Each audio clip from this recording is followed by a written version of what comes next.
My parents kicked me out over a lie. My sister told, 7 years later, I returned with proof and took back everything she stole from me. I, 29 million now, 22 at the time, wasn't financially stable enough back then to afford an apartment on my own. And what happened came out of nowhere. I had no time to mentally or financially prepare for it. The reason behind all of this was my sister. Hannah, 37F, and I were never particularly close due to the big age gap between us. She had married her boyfriend, Pete, 39 million, when she was 27, after 3 years of dating. But their marriage lasted only 3 years. They divorced after she accused Pete of having an affair with one of my friends. At the time, I was living with my parents after finishing college. I had just started working and was trying to save up before moving out. My parents were fine with the arrangement, that is, until Hannah suddenly announced her divorce. She came home one day, completely hysterical, crying uncontrollably, and declared that she had filed for divorce because Pete had been cheating on her for the past 6 months. Then she blindsided me by claiming I was partly to blame, saying I introduced Pete to the woman he allegedly cheated with. Emily, 28F, my friend, had been trying to gain weight at the time, and since Pete was a licensed dietitian, he had offered to help her. I was the one who introduced them. Apparently, Emily was the one Hannah believed Pete had been seeing behind her back. I was in complete shock. Even though Emily and I weren't particularly close, I knew she wasn't the kind of person who would ever mess with a married man. And Pete? Cheating was completely out of character for him. He had always seemed totally devoted to Hannah and never said a bad word about her. I had serious doubts about the accusation. But my parents didn't. They believed Hannah without hesitation, even though she never provided a single piece of evidence.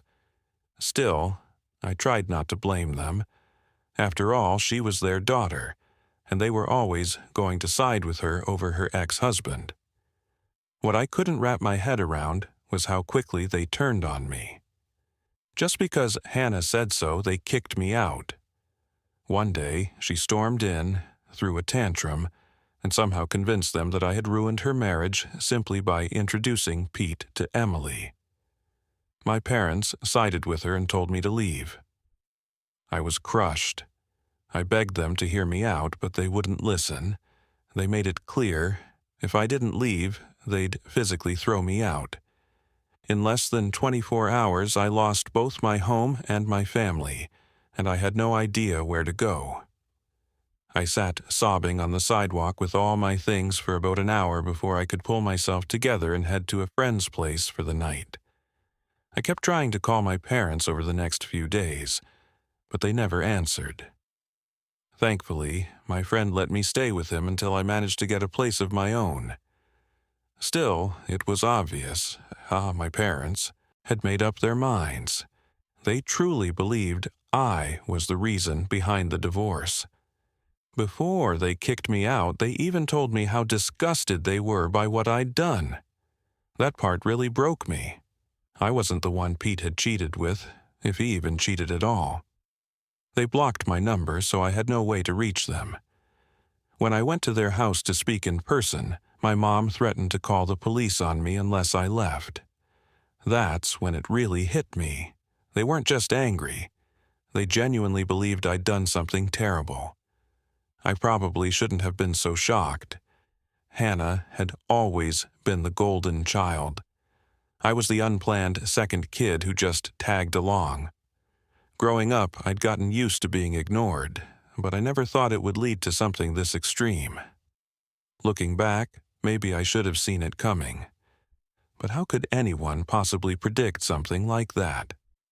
For weeks, I kept trying to make sense of it all. Hannah and my parents had cut me off completely, and I had no way of contacting them.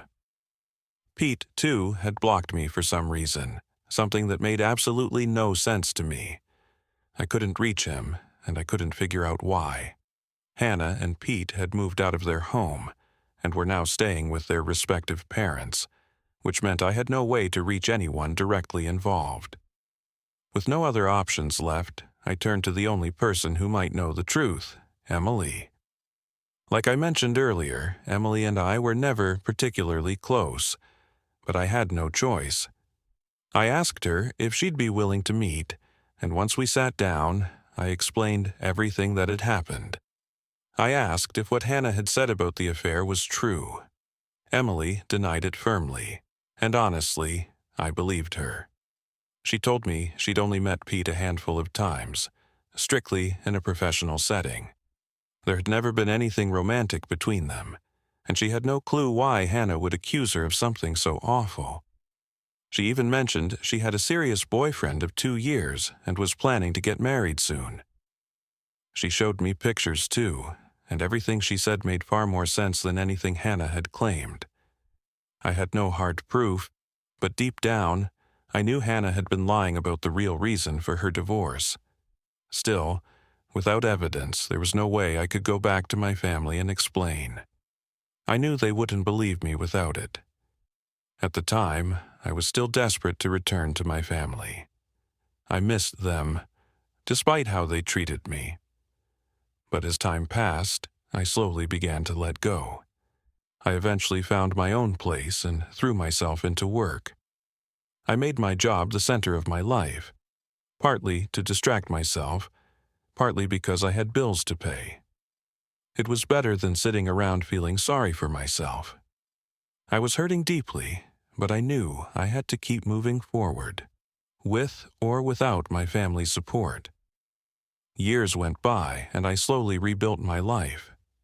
I moved out of that tiny apartment and into a much bigger one. I also got engaged to my girlfriend of 2 years just last week. What I didn't expect was that our engagement post would change everything. Just a few days after it went up, I received an email that not only revealed the full truth about Hannah's divorce, but also came with proof attached. My fiancée, Liza, 30F, normally just posted pictures of us on Instagram, but the engagement post also went up on her Facebook, where she had a much broader reach. It was public, so a lot of people saw it, including my ex-brother-in-law, Pete. Turns out, Liza had met Pete a few years earlier at a seminar. She's a doctor, and they ended up connecting and adding each other on Facebook. It really is a small world. For once, I was thankful for it. A few days after we made the post, Pete reached out, not through social media, but via an anonymous email. He explained later that he chose to email anonymously because he felt weird reaching out after all these years. He didn't want to look like he hadn't moved on or come across as bitter, especially since he was the one who had blocked me back then. The contents of the email blew my mind. Pete laid out the full truth and attached proof of what had really gone down 7 years ago. It turns out Hannah had been the one cheating on Pete, not the other way around like she had claimed. That lie alone was enough to shake me, but there was more.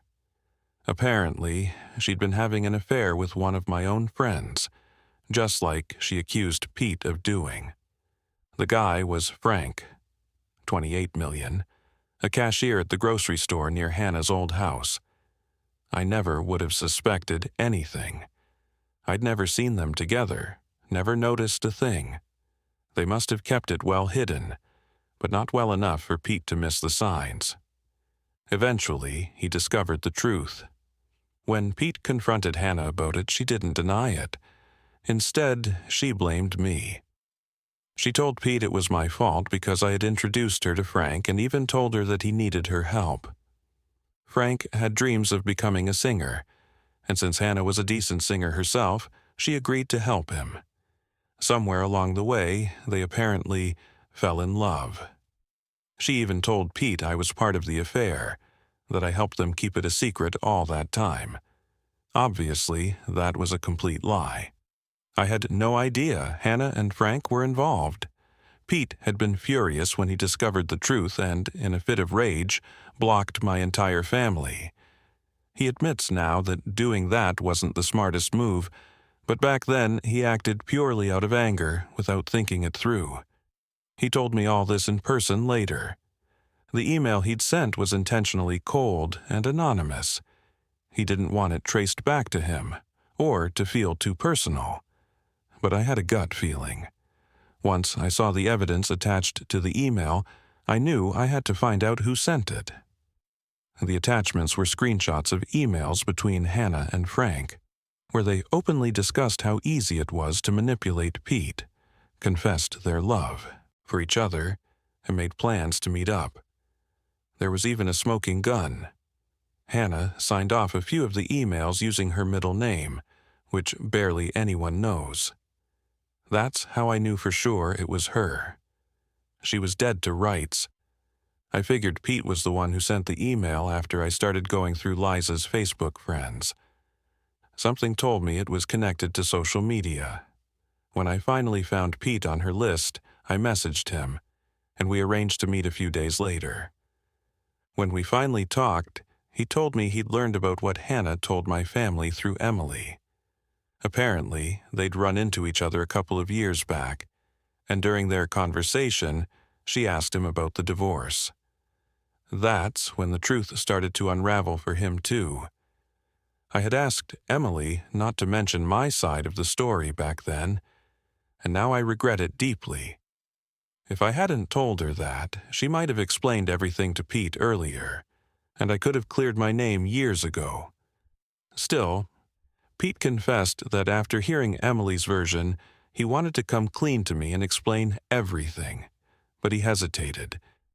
He said he felt too awkward about it. Honestly, if Pete wasn't so easily embarrassed, I could have saved myself years of pain, but I forgave him. I needed his help to bring down my sister, and I knew he'd be all in. Hannah had clearly lied to my parents just to keep their financial support during the divorce. Throwing me under the bus had just been her way of tying up loose ends, knowing that a single conversation with Emily could unravel her entire lie. It was chilling to think someone, especially my own sister, could be this selfish. I doubt she ever tried to set the record straight. She probably just kept feeding my parents lie after lie, and they believed her without question. She must have known that if they ever found out she was the one who cheated, she'd be the one in trouble. She couldn't risk that, so she spun her own version of the truth. But now, finally, I had the real story, and I was going to use it to destroy her life, just like she had done to mine. I wasn't even sure if my family still lived in the same house. It had been 7 years since I'd been there, but as luck would have it, they hadn't moved. I confirmed it with an old neighbor before showing up. I also learned that Hannah was still living with them, which didn't surprise me. She'd always been lazy and never liked doing anything on her own. If she had the option of freeloading off our elderly parents and letting them handle everything, she'd take it in a heartbeat. 2 days ago, Pete and I showed up unannounced at the house. My mom opened the door, and we barely gave her time to process what was happening before walking inside.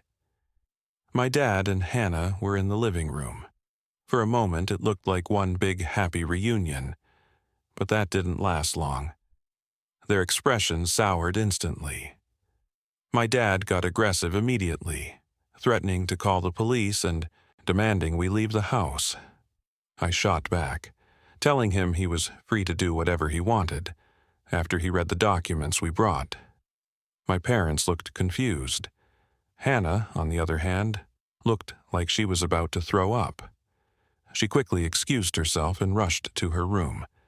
I figured she was trying to avoid the fallout, but there was no point. The truth was already out.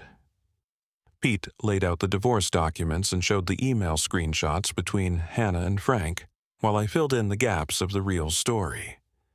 He also told my parents how Hannah had to give up our family heirloom, my grandmother's diamond ring, in the settlement. She couldn't afford to pay him off because, as a high school teacher, her income was limited, so she had to sell the ring instead. That little detail was the final blow. My parents were already horrified by what we revealed. This just sealed the deal. We stood there and watched the chaos unravel.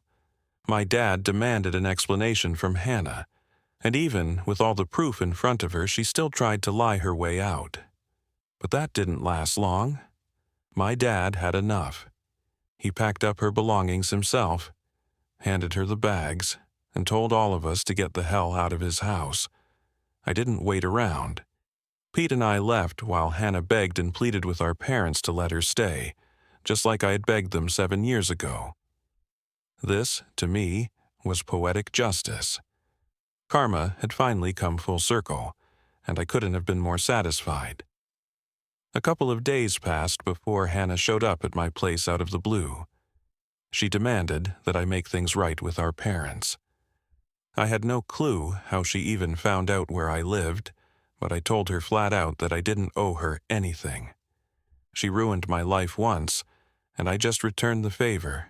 We were even now. I guess she had no pride left because the second I said that, she started crying and calling me a monster. But I didn't care. I shut the door on her and put on my headphones to drown out the drama. Liza, my fiancée, was working in her study, and I didn't want her to be disturbed either. Eventually, Hannah left, but not without leaving a message. She used a marker to scrawl on my door, calling me a revengeful monster. Frankly, I don't think I did anything wrong. I don't feel a single shred of guilt. She seems convinced I'm the villain in all of this, but the truth is, I simply told the truth, while she spent years lying and using others. So what do you think? Am I the jerk for turning her life upside down after she ruined mine 7 years ago? Hannah is still bothering me, even though it's been a week since she got kicked out. I had to threaten her with police action today, after she called me for the 14th time. Only then did she finally stop, for now. I have no idea how she keeps getting my number or finding my address, but honestly, I don't even care at this point. She's trying to get sympathy from me now. I suppose her teacher's salary isn't enough to cover rent, utilities, and food, and she's realizing how hard life can be when you're actually responsible for yourself. I don't feel bad for her. Yes, I've blocked her number more than once, but I think she's getting her friends to add me to conference calls, which makes it even more ridiculous. As for my parents, they're no better than Hannah. They found me on Facebook after seeing my engagement post, and now, suddenly, they want to be involved in my life again. They haven't apologized for anything, but they're asking to come to the wedding, as if that's just something they're entitled to. It's baffling to me how they think this is okay. Liza and I have actually been laughing over their texts. It's unreal how delusional they sound. Right now, it's just sad. Sad for them. Hannah showed up at my house again yesterday, after I'd already warned her I'd call the police if she didn't leave me alone. I was heading to work when she jumped in front of my car and threw herself on the hood, refusing to move unless I talked to her. I was done at that point. I called the cops. They came and took her away while she wailed and sobbed, trying her best to paint me as the villain. But no one was buying her little performance this time. It took some time, but I went ahead and pressed charges for harassment. As soon as I got it was done. I left for work and didn't let that little incident ruin my day. I figured my parents would bail her out anyway. They always favored her. And I was right. After getting her out, they sent me a long, dramatic message saying I was being too harsh over a simple, honest mistake they made nearly a decade ago. Honestly, it was hilarious. Nothing about what they or my sister did to me was honest or a mistake. They knew exactly what they were doing, and they were fully aware of how cruel they were being when they kicked me out. They didn't care that I had nowhere else to go, and now that I finally have the power to do the same to them, I see no reason to be kind or forgiving. I texted them back. telling them they had lost any right to tell me how to live my life years ago.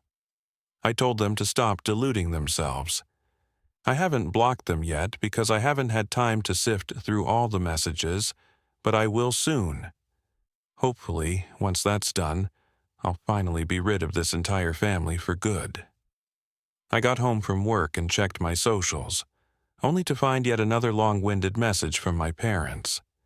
Liza and I read it together, and I swear, it was the funniest thing I've ever seen. These people genuinely think they still have a place in my life. I don't think they even realize that nothing they say or do affects me anymore. I'm just laughing at how delusional and pitiful they sound. Apparently, they still believe we're a family. They told me they've taken Hannah back in and have decided that both their children deserve a second chance, as if I was ever the one in the wrong. They expect Liza and me to come over for dinner sometime soon to sort things out in a civilized manner before the wedding. The audacity. Bold of them to assume I'd ever want them at my wedding to begin with. Liza and I had a great laugh over their ridiculous message. Then I replied, telling them I wasn't the least bit interested in anything they were inviting us to. I've been fine without them for the past 7 years, and I intended to keep it that way. They had already proven I was better off without them, and I was genuinely thankful for that realization. I don't need them in my life, and I definitely don't want their fake forgiveness. Let them keep playing happy family with my sister like they always have. As for me, I'm done. After sending that final message, I blocked them for good. I didn't even want the laughs anymore. I was finished. I was out. I'm sure they'll try to reach out again somehow, but too bad. I'm not having it anymore. Liza is all the family I need now, and I'm truly happy with just her. My parents and sister have never been able to look beyond themselves, and I don't think they ever will. So the next time they try to contact me, they'll be hearing from my lawyer, and that's a promise.